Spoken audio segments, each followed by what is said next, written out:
Hi, friends, and thank you for tuning in to the Still Podcast Author Series. My name is Heather Still, and this podcast is to get to know successful indie writers, their books, and their writing process. Thank you for joining us. If you like what you hear and what you see, please follow us, subscribe, follow the links, leave a comment. We'd love to hear from you. And tune in next time. So hello, and thank you for tuning into the Still Podcast Author Series. With me today is Ivy SInclair.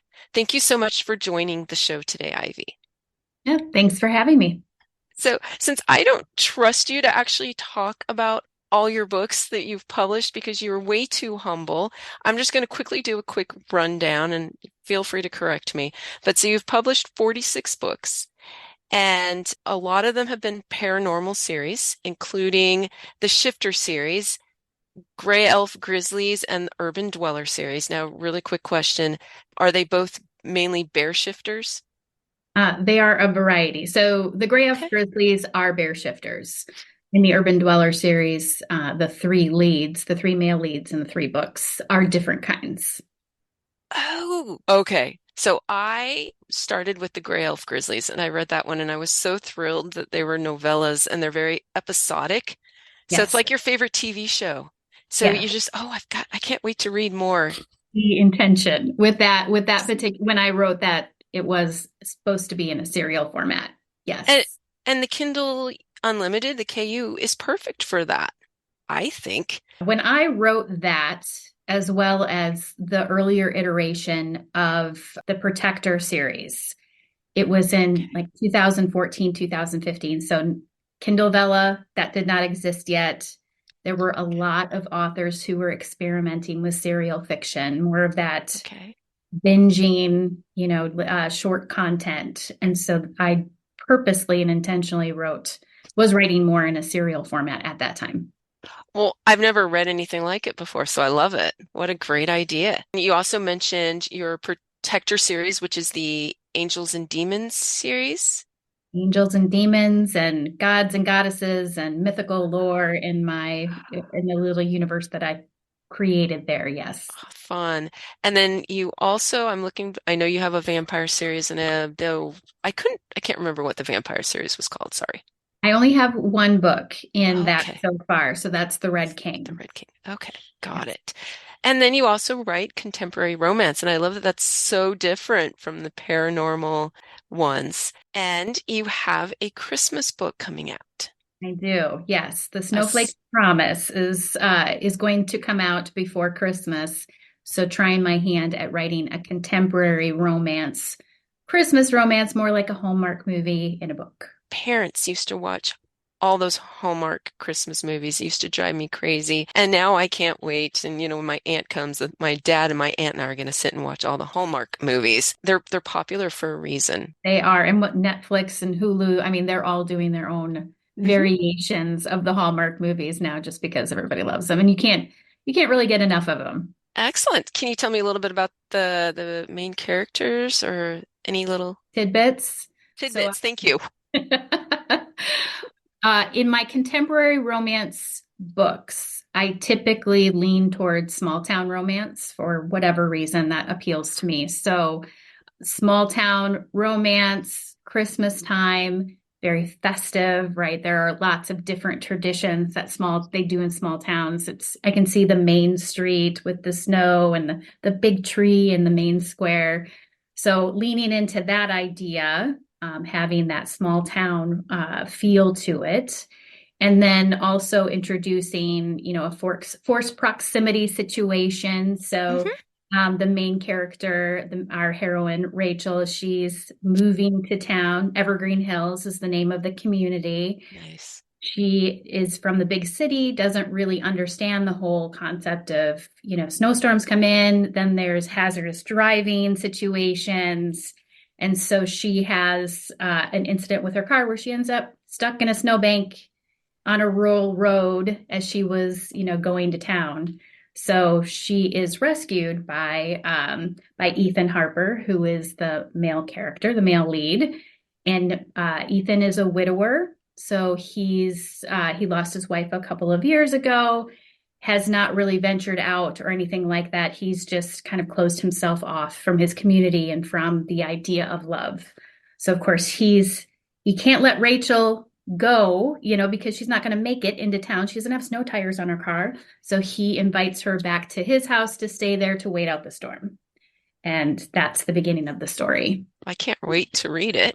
It's a little, like I said, a little bit different. I've done a lot of paranormal, but occasionally the contemporary romance does strike my fancy. And so it's almost like a palate cleanser sometimes to some of the darker themes that I have in the paranormal books. Can you tell me a little bit about Ivy SInclair, the writer?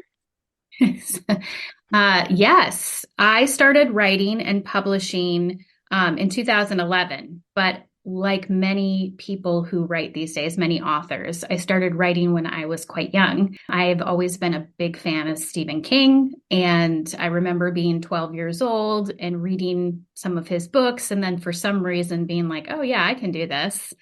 And so that's when I first started writing. I wrote a haunted house book. That was like the first story that I ever wrote. And I just continued writing as kind of a hobby until my 20s and 30s, and then life happens and all of the things. And the way that you got published, of course, until still fairly recently, I mean, just within the last, decade and a half, was you had to write a book, you had to query, you had to get an agent, all of those things. Very daunting. And I did finish a couple of books doing National Novel Writing Month in 2004 and 2005. But then I had this crazy accident that kind of happened. I lost all of my written work that I had done, that I had saved on thumb drives, because we did thumb drives back then, and I had my backpack stolen, and it had this little coin pouch in it that I had all the USB drives with like everything I had written. And I kind of lost my mind, and I kind of quit. I gave up at that point in time. I was like, nah, this is never going to happen. And it was reading about Amanda Hocking, which, if people remember in the early days of Kindle, Amanda Hocking, she was a writer, a young writer here in Minnesota, who was the first indie author to sell over 1 million books on Amazon. So it was a story in the local paper, because I do live in Minnesota. So Right. about her, and I was like, wow, this is fascinating. You can now do this yourself. Like you don't have to do all of this other stuff. And I think that's what gave me the courage to come back to the idea of writing, completing some books again, and then putting the books out there myself. So yeah, that was in 2011. And I wrote like a fiend for about 5 years.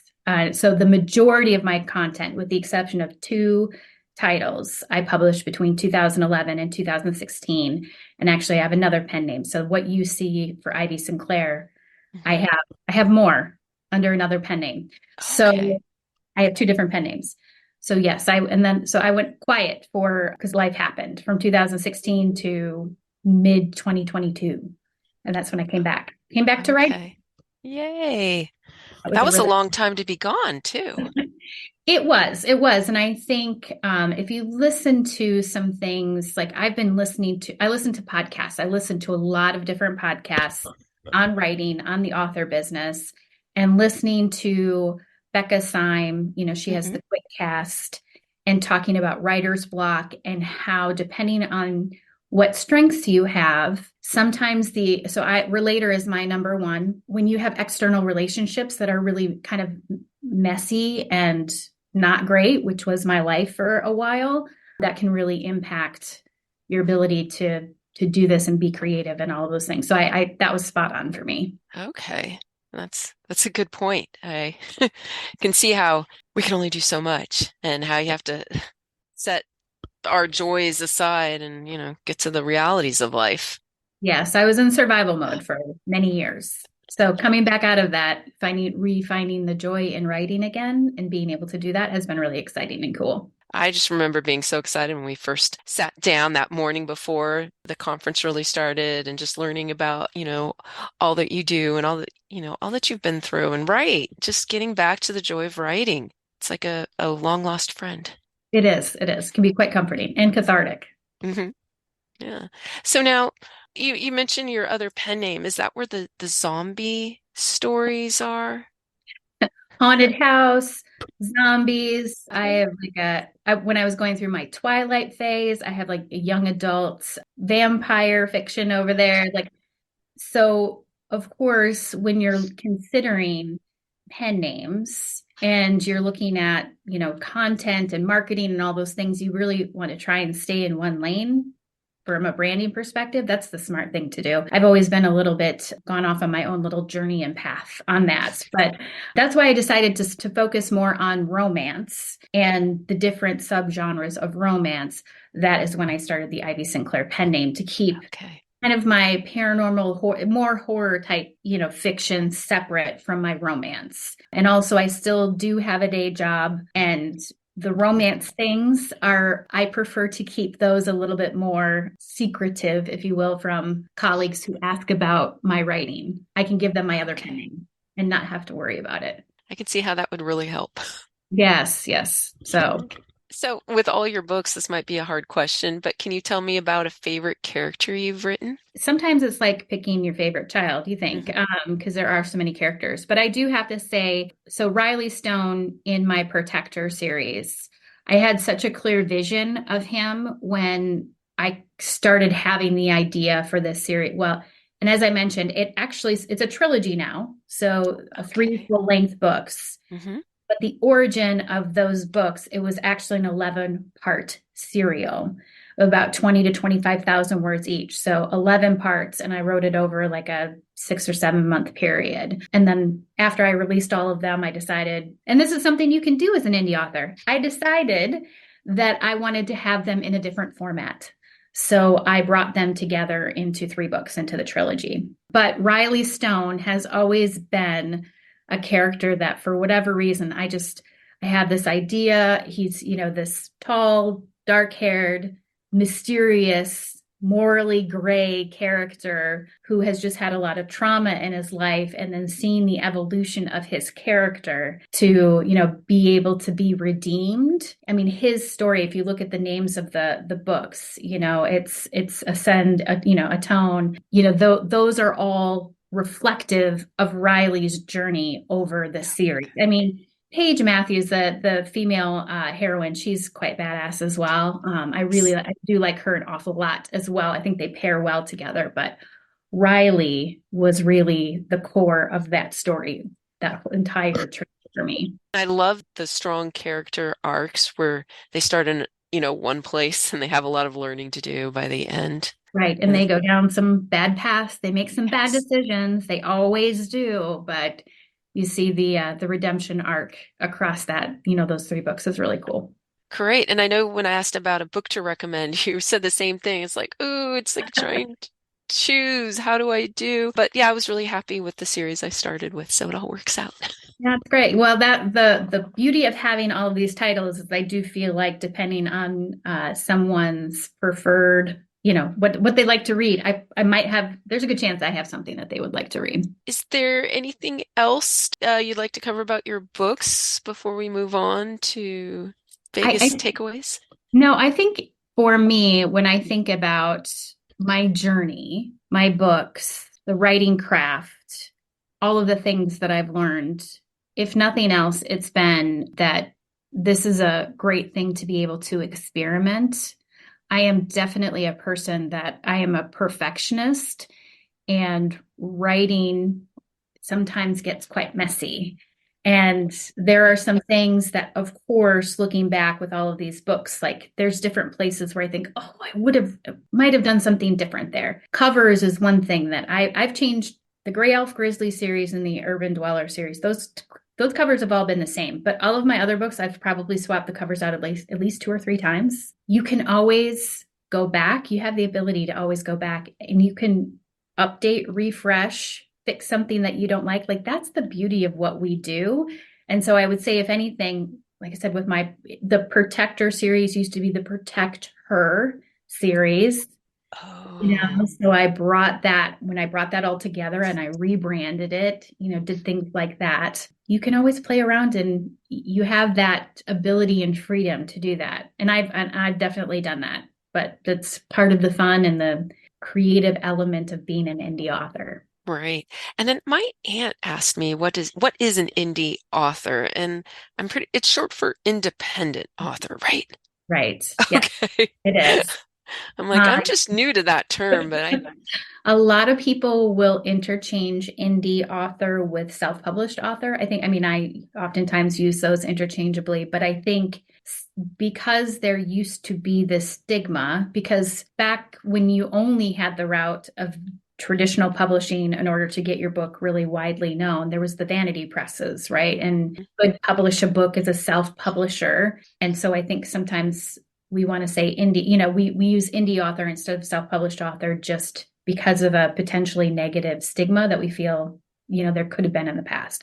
I don't think it's prevalent anymore, but it used to be for sure. yeah, I like saying indie author just because it's less syllables and I'm lazy. Right. Right. But yeah, okay. Following along on that thread of self-published authors, what were some of your highlights or takeaways from the 20 Books Vegas conference?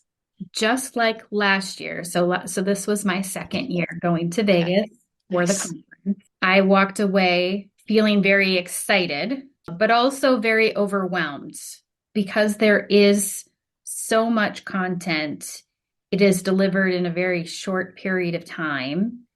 And there are so many ideas that you have to literally say, like, I can only do like these couple of things right now. Don't try to eat the whole elephant. One bite at a time. How do you eat the elephant? One bite at a time. And what I thought going into the conference I was going to be most interested in, turns out when I came back from the conference, I changed my mind.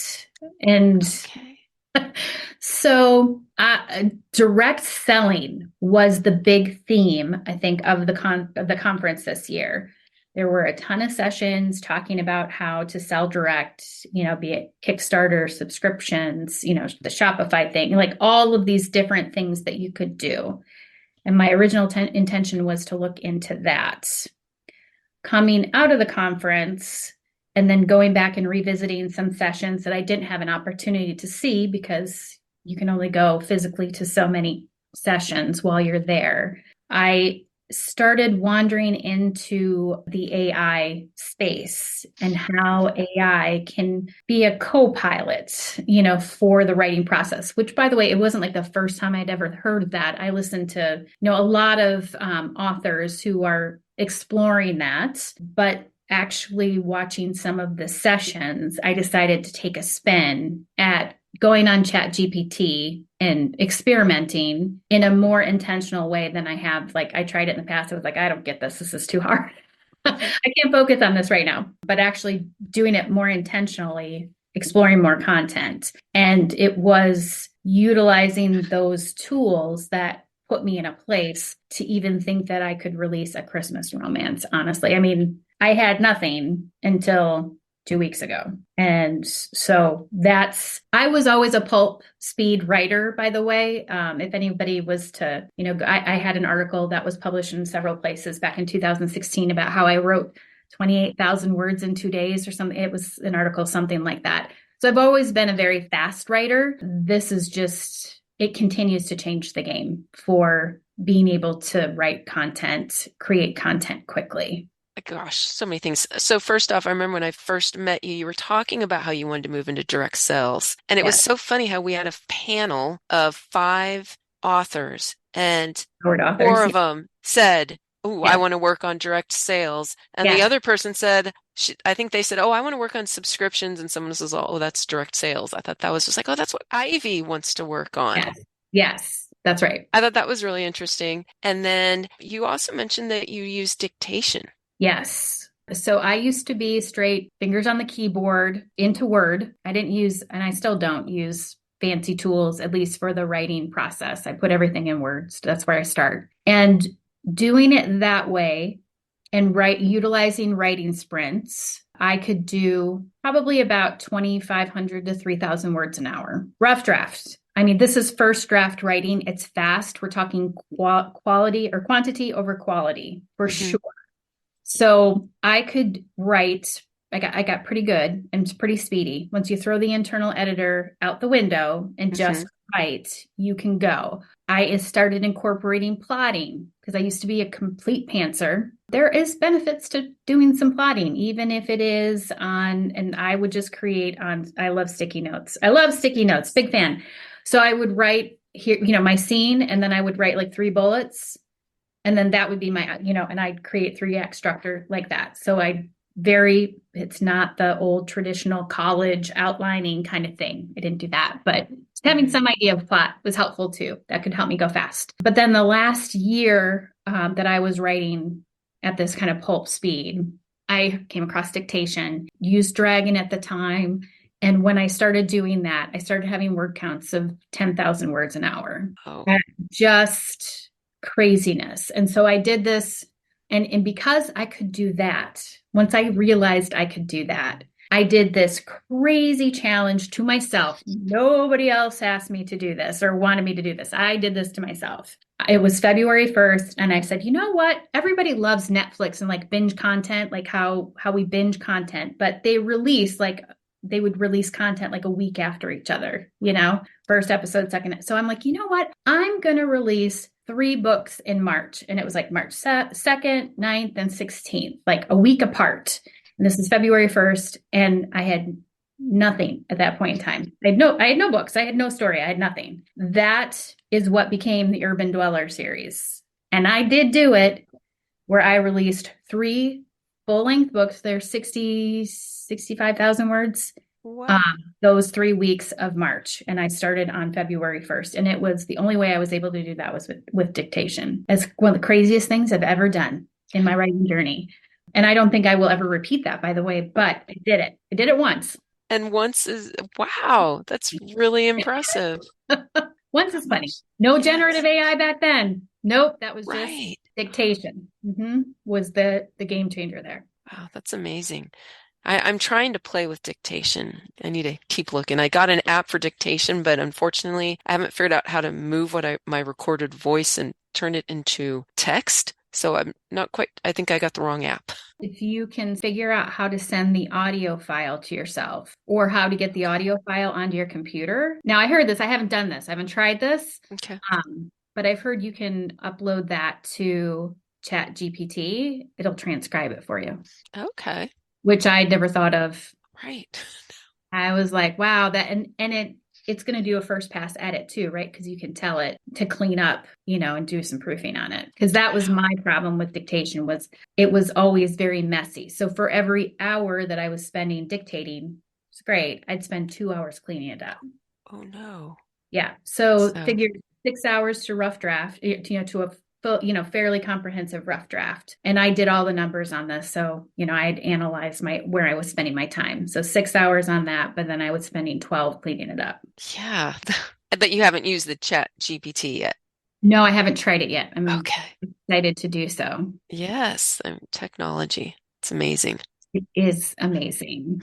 I was using it to help me do some like beats and character profiles and setting profiles. And so just helping kind of flesh out that beginning stuff to be able to start writing and then doing some prompting to get like when a scene gets hard or something like that, you can use it to give me an idea of, the next 100 words here. And then you have something to play with, from an editing. It's always easier to edit something that's already there than come up with it fresh. So yeah, it's been very cool. Now, do you have any advice for new indie authors like me? I would say don't try to do everything all at once because you don't have to. Finish the book. That's the first thing. Finish the book. Finish the first thing that you're going to publish. And then pick like one thing to focus on. And I would say probably like mailing list would be a really good idea. Like I wish I would have started my mailing list way earlier than I did. And I think you hear a lot of authors lament that because it is, you own that relationship then as opposed to Amazon or, anyone else. You own those readers. So finish the book first and then just focus on one thing at a time because with as many books as I've written, I know this sounds really crazy, but writing the book is easy.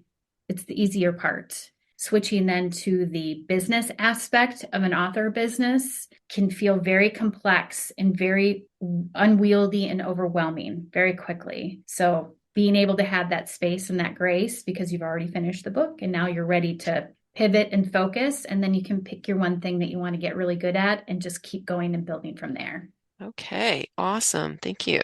I really appreciate it. That's one of the nice benefits of doing this author series is I'm learning a lot. Oh, I'm sure. And everybody does things a little bit differently. And so you can get to pick up nuggets everywhere. Talking to other authors is really fun. Yes, and I think that's probably my biggest takeaway from 20 Books Vegas, with the fact that all the writer friends that I was meeting were published authors like yourself. And granted, I don't think I met anyone who's published as many books as you, but just you're a wealth of knowledge. And so it's just been so wonderful getting to know you and the other authors. And thank you for setting up our Facebook page. Absolutely. Looking forward to Sunday. So now for any viewers or listeners, what's the best way for them to find Ivy SInclair? Yes. So I do have a website, author ivysinclair.com. But I would say Facebook, I have a Facebook page that I'm checking regularly. So that's a great place to find me. I'm also on TikTok, PNR Junkies, I think is my handle. Okay. Where I'm posting content there. So I'm around. I'm pretty easy to find. When again is your book, A Snowflake's Promise, coming out? Oh, I see. I haven't said that very deliberately and on purpose because Okay. no, I've gotten myself in a pressure cooker in the past, and I'm learning to give myself more grace. So Okay. I hope and expect that it will be released on or by December 15th. Oh, If it wow. skews a little bit one way or the other, that is okay. So I do have, a sneak peek that people who are interested in it can see that I Okay. provided my mailing list, that kind of thing, to start generating a little bit of buzz about it. But that, yes, it is coming. It will be coming soon, right before Christmas. Christmas present to myself. And I would say, I mean, if anything else, I just really appreciate the opportunity to have a chat with you, Heather, like to be here. And I share what I can. The indie community is so generous with information and lifting everyone up around them. And so anything that I can do to help anyone else, I'm always glad to do that because, that's what we do. That's our community, and it's a really great place to be. Awesome. Well, thank you so much for all that you do and all your help. And thank you for joining me here. Thank you. Thank you for joining us. Feel free to subscribe, like us, rate us. Look forward to seeing you next time.